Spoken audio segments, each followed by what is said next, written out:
tormented at night. Like he's scared to death of different things he's seen, like at summer camp, this Freddy thing, Bloody Mary, just all the stuff kids do. Well, he's so tormented at night, like all day long. He talks about, where are we sleeping tonight? Because like on the weekends we'll sometimes let he and Lacey sleep together. So all day long he's talking about where am I sleeping tonight. He wakes up scared of going to bed, like he's tormented all day long. And so this has been going on for a really, really, really long time. And I've been trying to like talk to him about all the Bible stories, Daniel in the lion's den, David and Goliath, like all the situations where things seemed really bad and God came in and saved him, and it seemed like it would help a little bit enough to where he'd at least ask, for me to tell him the stories and stuff. And my husband, is trying to teach him like I guess, the carnal way to deal with it. So he'll be like, Eli, it's normal to feel this way. If you're scared of what might be in the closet, let's look in the closet, let's look in the bed. So he's got my son doing this little ritual before bed, to check everything and make sure he's safe, And my thing was, well, what happens when there is something in the closet? What happens when there is something under the bed? Like he needs to be able to feel peace whether there's something there or not. Right. And so we've kind of had two different stances on it.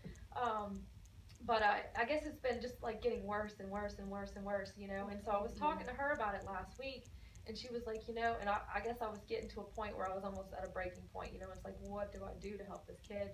And she was like, well, when things start getting really bad, that's when, the lies are really coming up, and that's when God's looking to heal them. And so that just gave me peace, because I had completely lost sight of that, even though we know it. We're just like, we're in the midst of what it. Else you can do. Right, we're watching it happen, and we're like, oh my God, what do I have to do, to fix this? And so that gave me peace, I guess, to kind of let things get worse, I guess you could say.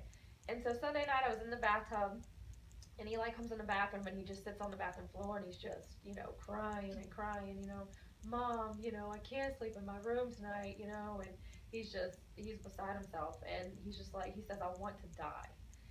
And I'm like, oh my God, and normally that would have like jumped my mom heart into action, and I've been like, go get your stuff, you're sleeping in my room, right, and I would have just been like, okay, God, I can't trust you anymore, you're not going fast enough, I can't leave this kid feeling like this, because I would have immediately been filled with fear that he was going to kill himself, or, just that he's hurting that badly. In that. Yeah. Yes. And how old is Eli? He's 7. And so, I was filled with peace at that moment, though, that I was like, okay, things are getting really bad, and even though this is good. Right.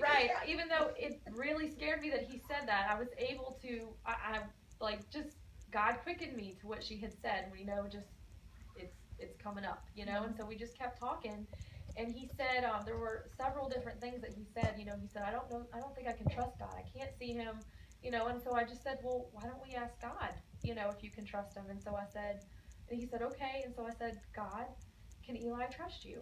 And I said, Eli, what did he say? And he said yes.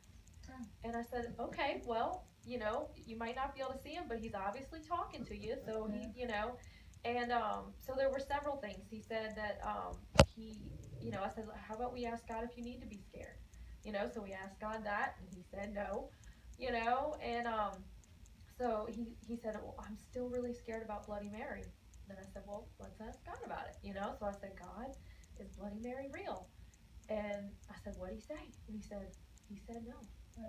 And so I was like, okay. I said, God likes to talk a lot. I said, do you have more questions? And so he came up with 1 or 2 more questions, and I said, do you have any more? And he said, nope, I'm good. And he said, maybe we can go to bed early tonight in case I come up with some more questions. He just hopped right up on out of the bathroom and ran out and didn't say another word about it. And then, right, like, yeah, TV time is super important to Eli, especially right before bed. I don't know if it helps him take his mind off of it or what, but so like 15, 20 minutes before bed, I said, hey, you want to go to bed a little early so that we can ask some more questions? And he said, yeah. Okay. So we went to bed, and he had a couple more questions. He said he didn't know if Jesus was in his heart. And so I said, well, let's ask, So we asked, and of course, Jesus is in his heart, And then he said he thought that I didn't love him anymore if he did something bad. So we asked God that, And I've been telling Eli for more than a year that he's safe. God loves him. God's in his heart. I love him. you know, but it didn't matter coming from me because I Right. wasn't penetrating his heart like God could, you Right. know. And so after that, that was Sunday night. This kid has gone to bed by himself every single night. I went Awesome. out Monday night. That normally would have killed him, Right. you know, because I right. wasn't there to put him to bed and pray with him. He didn't even care. Every morning he gets on the bus. We do this ritual, and this has been going on since kindergarten. He's in third grade now, second grade. Every morning he has to be the last kid on the bus, and he has to wave and blow kisses and say, "See you when I get home." And he says that like 4 or 5, however many times he can fit it in before he has to step on the bus. Right. Hasn't done it once since Monday morning. No kidding. Not That's once. Like, great. Wow. obviously it was fear, you know, Yeah. that it's fear of something, Yeah. you know, and so I'm telling you, he 2 or 3 times a day he says, "Thank you so much for praying with me." Oh, You know, wow. like he Wow. feels it. Relief. The Monday when I was going to the baby shower, I said, "Eli, when we get home, I'm leaving to go to this baby shower. I'm not going to be home to put you to bed." And he said, "That's fine." And then a minute later, he says, "Thank you so much for praying with me." Wow. You know, so it's like he's connecting it. Yeah. Oh, You know, yeah. that healed his heart and his fear, and Free. he's free. Excellent. Yeah. The part that I like the best is the part where you said, you know, the prayer, God, do you love Eli or whatever, and then you said to Eli, what did he say? Yeah. And then for every question, Right. you said, what did he say? And Eli had the answer. Yeah. I mean, Eli heard from Right. God. Yes. Yeah. Right. It's not like you told Eli, God said Right, and yes. I don't think it would have helped Eli No. if I said, "Well, I heard God." That would have maybe even separated him more from God. Like, Because he wasn't hearing, but I was. Yeah. That You was know? awesome. And so I even told Eli, I said, "God likes to talk all the time." I said, "He's telling you the answer. He's not telling me. So, you know, you can talk to him anytime."